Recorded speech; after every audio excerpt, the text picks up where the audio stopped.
Yo, what's up everyone? Today we're going to be reviewing this SH Monster Arts Dark Magician figure. I do want to start off with a warning for anyone who plans on purchasing this or has already purchased it. But my advice to you would be to not separate the staff because mine broke. So as you can see, it's really thin, so the peg is really small and it's a really tight fit, so you got to push pretty hard in order to put it in. And when I tried to put mine back in, it wouldn't go in, so I heated it up and I put it back in and it went in fine. But I mean, the peg is still so small that any any force will weaken the peg. So my advice to you is just don't even separate it, because you can easily squeeze it into his hand. So I mean, I think it was kind of pointless for them to include a separating system, because just this peg is so tiny, it's bound to break. So be very careful with that, and my advice to you is just don't separate it at all. So first we'll take a look at the box. He comes with this ginormous box, and here's a regular SH Figure Arts box. I don't think they needed to make the box this huge. I'm assuming because it's SH Monster Arts they did. I don't know if it's some legal reason or something, but yeah, this box is unnecessarily humongous because he doesn't really come with all that much, so I don't really understand why they made the box so huge. But anyways, let's take a look at accessories. He comes with these two magic hands. He comes with these two more relaxed hands. He also comes with two more magic hands. He also comes with two fist hands in case you want him to throw hands with somebody. He also comes with two gripping hands with no trigger finger, but that's fine. You can always cut a little slit and slip fingers into triggers if that's something you're interested in doing. But they are more so meant for this staff that will inevitably break. So yeah, and then he also comes with a staff, obviously.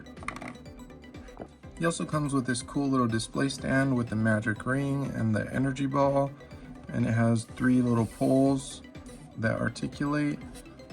And yeah, this will make a cool little display. So he comes with three faces. This is the first one that I have on him. It's just a serious face. And he also comes with interchangeable hair. So this is the longer hair, which I prefer. And then to take it off and switch it out, you just pull this off. Comes off really easily. Pull that off, and then you switch the hair by pegging it in. So it pegs in relatively easily, and you just pop the head on, or the helmet on, and that looks cool. But I think I like the longer one better. He also comes with this smirking face. It's pretty much the same face as the other one, it's just he's smirking a little. This one he's kind of like frowning. But yeah, basically the same. And then last but not least, we have this screaming face, which is pretty cool. Alright, so that's it for accessories. Let's take a look at articulation. So his articulation is actually pretty good. We'll start with his head. His head goes down. It goes down a pretty good amount. It doesn't really go up that much due to all the armor. These pieces are a loose piece, so they move around when you tilt him. So he can tilt his head a bit. Not too much, but it's pretty decent. So yeah, this is all loose. Then these shoulder pauldrons they're on a little ball joint, so you can move them out of the way, bring them down. They are both separate, so that's pretty cool. And his waist articulation is not that good. I have noticed that it is leaving paint rub on there, so that light purple is kind of rubbing off on the torso, so that's a bummer. I wouldn't bend it too much because this is a harder plastic. I do wish they would have made it softer. That would have been way better. He goes back a decent amount, not too much. And then in the lower waist, I actually haven't bent it, so that's pretty good. And then his arms go out that much. They're on a ball joint. They are double jointed. There is swivel. There's swivel right here. And then his hands are on a ball joint. The hands do come off pretty easily, and they are a little hard to pop on, so be careful switching out the hands. And then this is a soft rubber, which is great. His legs go up that much. Double jointed knees. And this is a little rigid, so this could break. Like, it's not a really soft plastic, it's actually pretty rigid. So be very careful with that. There is swivel in the thighs, and there is no swivel in the lower legs. His feet are on a ball joint, so go up about that much, down that much. There is ankle pivot, and there is a toe hinge.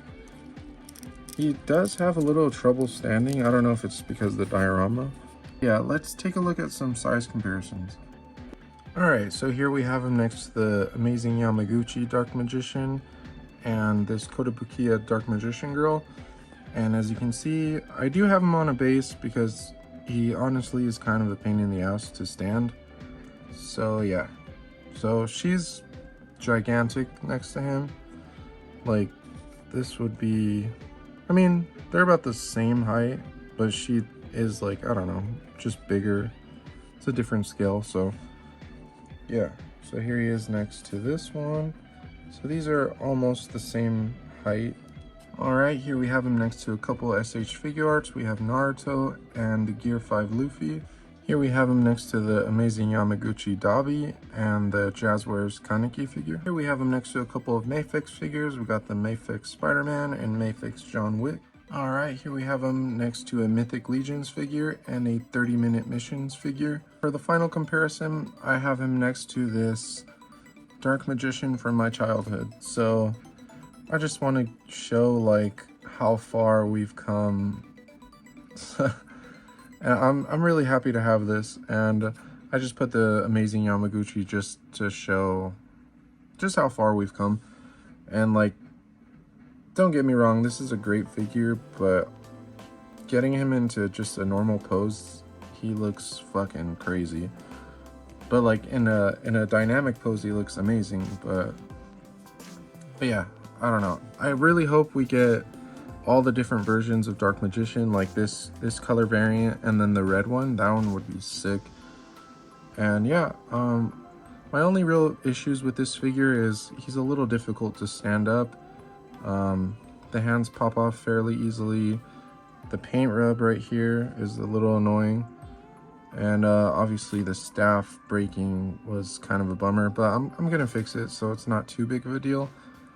But yeah, overall this figure, it just looks amazing. Like look at the shine on the armor. There's shading throughout here. I don't know if you guys can tell, but there's shading all throughout this little tunic piece. And yeah, this scares me, so I really wish they would have done this in a softer plastic, but I'm just going to be very careful with it. And yeah, overall, I think this is a solid figure. Highly recommend it. Just, as I said before, do not unpeg this staff and you should be fine. Other than that, just be careful with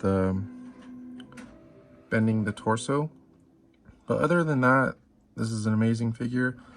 And thank you guys for watching. I'll catch you guys later. Peace.